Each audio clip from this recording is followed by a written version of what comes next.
लेकिन एक इकलौते प्रधानमंत्री हमारे भारत देश के श्री नरेंद्र मोदी ने यह कहा, क्योंकि झूठ बोलने की बीमारी है ना, जब तक दिन में 100 झूठ नरेंद्र मोदी नहीं बोलेंगे तो उनको खाना नहीं पचेगा। जो अभी बहुत सारी चीजें हमें अनोखी अनोखी देखने को मिलेगी, क्योंकि पब्लिक का मूड जरा बदलना पड़ेगा ना, क्योंकि पब्लिक खिलाफ हो चुकी है भारतीय जनता पार्टी की से। तो याद होगा हमारे प्रधानमंत्री श्री नरेंद्र मोदी जी ने क्या कहा था। सारी मीडिया ने कहा कि हमारी जमीन को कब्जा किया है, 20 सैनिक हमारे शहीद हो गए, यहां तक सभी ने कहा झूठ बोल के पैदा हो गए, अपनी मां की कोख से बाहर आ गए, झूठ बोल के उन्होंने अपना पालन पोषण किया, 35-40 साल भिक्षा मांग के खाए, पता ही नहीं किससे भिक्षा मांगा, शिक्षा कहां से ग्रहण किया, आज तक उनका कोई संगी साथी नहीं मिला, उनका कोई फ्रेंड नहीं मिला, डिग्री कैसे प्राप्त कर ली। अमित शाह जी इनसे काफी उम्र में छोटे हैं, तो अमित शाह इनकी डिग्री लेके घूमते हैं, और जो कि स्वयं एक टीवी चैनल के इंटरव्यू में, एक नहीं कई टीवी चैनल के इंटरव्यू में स्पष्ट रूप से माननीय प्रधानमंत्री ने कहा कि मैं पढ़ा लिखा नहीं हूं, लेकिन तजुर्बा करने का एक शौक है, मुझे घूमने का शौक है, मैं तरह तरह चीजें की प्रयोग करता रहता हूं। मतलब ये जिंदगी भर प्रयोग ही करते रहते हैं, लेकिन उसका रिजल्ट कुछ आज तक देशवासियों को कुछ मिला नहीं है। इस प्रयोगशाला से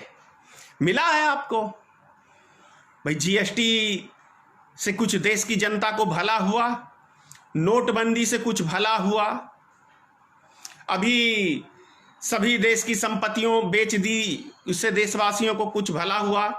कोरोना वायरस जब हमारे देश में 500 मरीज थे तो पूरे देश के अंदर लॉकडाउन कर दिया गया 2 महीने तक के, 3 महीने तक के लिए, लेकिन आज 80,000 85,000 प्रत्येक दिन मरीज निकल रहे हैं, बिहार में भी काफी मात्रा में मरीज निकल रहे हैं, तो लॉकडाउन खोल दिया गया। अब ये 21 तारीख से आप 100 आदमियों की जनसभाएं कर सकते हैं, आप मरे जिए इससे कोई फर्क नहीं पड़ता, इनकी सत्ता इनको मिलनी चाहिए। तो प्रश्न यह उठता है कि प्रधानमंत्री ने फिर झूठ क्यों बोला, देश की जनता से आखिर प्रधानमंत्री ने झूठ क्यों बोला कि ना ही कोई हमारी सीमा में घुसा है और ना ही कोई हमारी जमीन को कब्जा किया हुआ है। इतना बड़ा झूठ एक प्रधानमंत्री बोले देश की जनता से ऐसे गंभीर मुद्दे के ऊपर, तो क्या ऐसे प्रधानमंत्री को हमें स्वीकार करना चाहिए? क्या बताइए, आपके देश का प्रधानमंत्री बनने योग्य है नरेंद्र मोदी? यदि ऐसी ऐसी गंभीर समस्याएं हमारे देश की छुपाई जाती है हमारे प्रधानमंत्री के द्वारा, राफेल डील की फाइल चोरी हो जाती है, इनको पता नहीं चलता है, क्या कहते हैं ये विजय माल्या, नीरव चौकसी और करीब सैकड़ों के हिसाब से देश का पैसा लेके विदेश भाग जाते हैं, इनको पता नहीं चलता है, तो इनके ये कर क्या सकते हैं? क्या चीज संभालने के लिए हमने इसको चुना है? ऐसा क्या चीज है जो प्रधानमंत्री के ऊपर हम विश्वास करके चले कि कैसे, मतलब इनको समझे?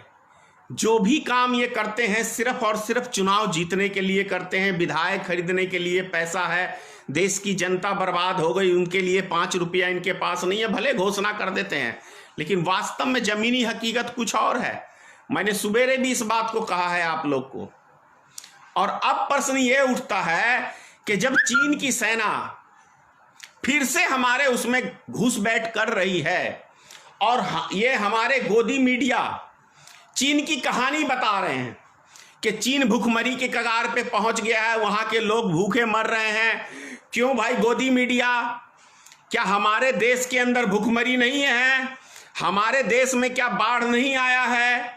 कौन से राज्य के अंदर हमारे देश में बाढ़ नहीं आया है? जरा उस गोदी मीडिया से मैं पूछना चाह रहा हूं, बताएं कौन सा राज्य सुरक्षित है? अरे गुजरात डूबा हुआ है, बिहार डूबा हुआ है, उत्तर प्रदेश डूबा हुआ है, क्या कहते हैं उड़ीसा डूबा हुआ है, असम डूबा हुआ है, मध्य प्रदेश डूबा हुआ है, राजस्थान डूबा हुआ है।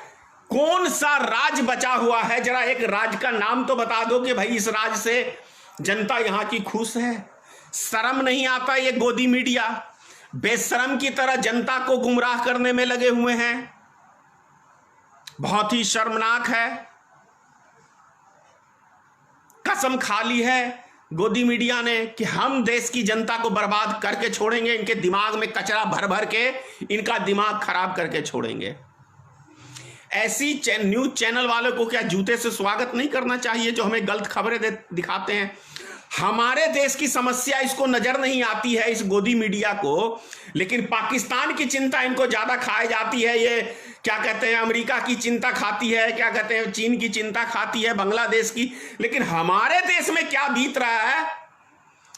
2 महीने से सुशांत सिंह राजपूत पे लटके हुए हैं ये मीडिया वाले, क्योंकि बिहार का चुनाव है। फिर कह रहा हूं, और एक चीज और मैं कह रहा हूं आपको, लास्ट में मेरी बात को जरा ध्यान से आप गौर करिएगा कि जब चुनाव का समय नजदीक आएगा तो फिर 2-4 बम जो है चीन में, चाहे वो इनके ऊपर फोड़े या ये उनके ऊपर फोड़े, फिर मोदी मोदी मोदी का डंका बजेगा और बिहार की जनता मूर्ख बनने के लिए तैयार हो जाएगी। क्या?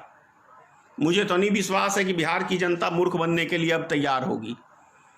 संभल के रहिएगा, क्योंकि देश में प्लानिंग, कल मन की बात में आपने देखा ही कि देश की जनता ने नकार दिया मोदी को, युवाओं ने नकार दिया।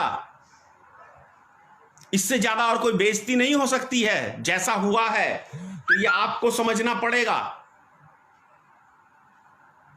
समय रहते न्यूज चैनल को भी समझिए, हमारी राजनीतिक को भी समझिए, हमारे देश की राजनीतिक को समझिए कि किस तरीके से ये नेता आपको गुमराह करने का काम करते हैं। यदि अब भी आप नहीं संभलेंगे तो आप अपने बाल बच्चे के भविष्य को अंधकार की ओर धकेलेंगे। 15 साल आपने श्री नीतीश कुमार जी को दिया ना, और 15 साल श्री लालू प्रसाद को दिया। 30 साल में आपके बिहार को क्या मिला, ये आप लोग खुद आकलन कर लीजिए। 30 साल में एक ही चीज मिला कि बिहार के प्रत्येक आदमी को रोजी रोटी की तलाश में दिल्ली, पंजाब, हरियाणा, तमाम शहर जाना पड़ता है और वहां पे बेइज्जती वाली जिंदगी जीनी पड़ती है। यह कड़वी सच्चाई है। और यदि वही चीज आपको झेलना है तो मैं किसी भी जनता को कुछ कह नहीं सकता हूं कि जनता जनार्दन है, क्योंकि अभी देख रहा हूं और इनके चेले आरएसएस के कुत्ते और भाजपा के कुत्ते लगे हुए हैं मुझे भाव भाव करने में। लगे रहो, तुम इसी तरह कुत्ते की तरह पोस्ट करते रहोगे, क्या कहते हैं, ये अंट संट की। तुम्हारी औकात यही है, क्योंकि तुम्हें सच्चाई पसंद नहीं है। तुम्हारे बाप ने तुम्हारी मां को खरीद रखा है, इसलिए तुम इस तरह का पोस्ट करते हो। नाजायज औलाद हो ना नरेंद्र मोदी की। मैं तुम्हें नाजायज औलाद ही कहूंगा, अंधभक्त भी नहीं कहूंगा। मोदी की नाजायज औलादे हो जो उसकी कमियों को छुपाते हो। नाजायज औलाद जो होता है वो अपने बाप की कमी छुपाता है, वही नाजायज औलाद हो तुम लोग, जो मोदी की कमी नहीं छुपा रहे हो। तुम इस देश के बर्बादी के एक नपुंसक हो। इस देश को बर्बाद करने के लिए तुम लोग ने कसम खाई है, इसीलिए मुझे गाली देते हो। जय श्री राम।